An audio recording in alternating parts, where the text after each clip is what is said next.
Hello everyone, আমার একটি নতুন ভিডিওতে সবাইকে স্বাগত। আজ রান্না করব পটল চিংড়ি। তো মোটামুটি ভালোই বর্ষাকাল পড়ে গেছে, তাই জন্য একটু রিচ খেলে কোনো সমস্যা নেই, তাই জন্য একটু তেল মশলা দিয়ে ভালোভাবে করব পটল চিংড়ি। তো ফার্স্টেই চিংড়িগুলোকে নুন হলুদ মাখিয়ে ভালো করে ভেজে নিলাম। তারপরে একে একে পটলগুলো দিয়ে দিলাম, নুন দিয়ে ভালো করে ভেজে নেব। পটল ভাজতে কিন্তু অনেক সময় লাগে, আর একটু ধৈর্য ধরে পটলগুলো ভাজতে হবে, না ভাজলে হবে না।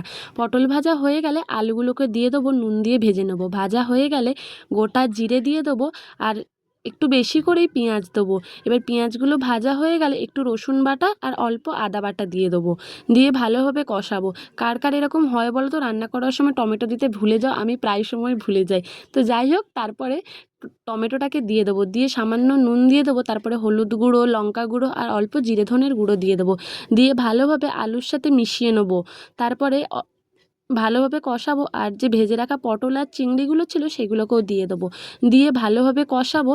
কষানো হয়ে গেলে সামান্য পরিমাণ একটু জল দিয়ে দেবো, জল দিয়ে আবার খানিকক্ষণ ভালোভাবে কষাবো।